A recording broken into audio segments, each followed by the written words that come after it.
एक और film industry में जितना मैं समझती हूँ या जानती हूँ, एक फॉर्मूला निकालते हैं कि भाई आजकल तो देश में राष्ट्रवाद की बड़ी बात हो रही है, देशभक्ति के इर्द गिर्द तू कोई गाना बना दे, फिर तो फिल्म भी हिट हो जाएगी, स्क्रिप्ट भी वैसी मांगने लगते हैं। मतलब एक होता है रेडी टू ईट फूड वाला जो चस्का लगाते हैं, वो भी लगा देते हैं। क्या इसका आपको भी सामना करना पड़ता है? और क्या ऐसा लगता है कि देशभक्ति राष्ट्रवाद के इर्द गिर्द कुछ बना देंगे तो वो केसरिया शब्द डाल देंगे तो सुपर हिट हो जाएगा मामला? केसरिया तो ठीक था, बेचारा अमिताभ वो लव स्टोरियाँ पे उसके पीछे पड़ गए कि मैंने कहा लव स्टोरियाँ ही तो इसमें नई बात थी, बाकी केसरिया और बेलिया और माहिया वो तो सुन चुके। खैर नहीं, आप सही कह रही हैं कि बिल्कुल होता है। कल ही की बात है, मैं स्वानंद से कह रही थी, शायद अगला सेशन उनका है। स्वानंद जी आई गए। मैं स्वानंद से कह रही थी कि किसी ने मुझे ये ब्रीफ दिया कि मुर्गे के अंदर अंडे के अंदर मुर्गी, मुर्गी के अंदर अंडा निकला और फिर ये नई बात हुई। मैंने कहा स्वानंद लिख चुके हैं 3 इडियट्स का, बहुत ही पॉपुलर गीत है, मैं क्यों लिखूं उसे?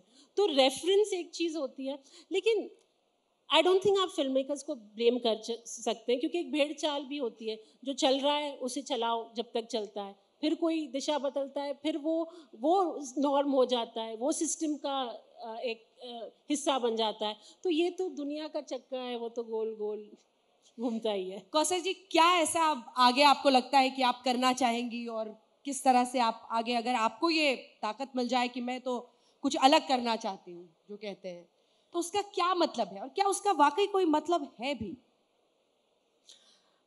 मैं एक क्या कहते हैं, एक पॉजिटिव और होपफुल नोट पे ये बात आगे ले जाना चाह रही हूँ कि मेरे ही अपने करियर में या अभी जो मेरा एक्सपीरियंस है, लोग मेरे पास अलग अलग तरह के काम के लिए आ रहे हैं।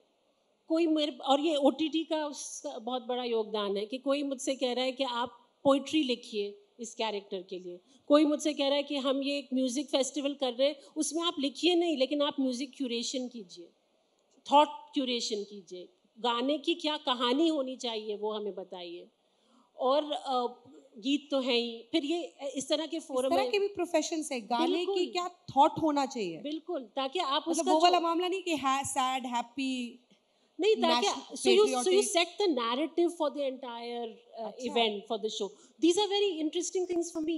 अब कल बम्बई में हमारा एक स्पोकन फेस्ट है, वहाँ पे ओपन माइक फोरम है, वहाँ पे मैं अपनी एक कविता, ये देश के जो प्रतीक हैं, सिंबल्स हैं, जो झंडा है, जो अशोक स्तंभ है, जो क्या कहते हैं, ये जितने मोर है, उसका मेरे लिए क्या मायने रखते हैं, तो वो कविता में कल, तो ये सब it's an interesting new world.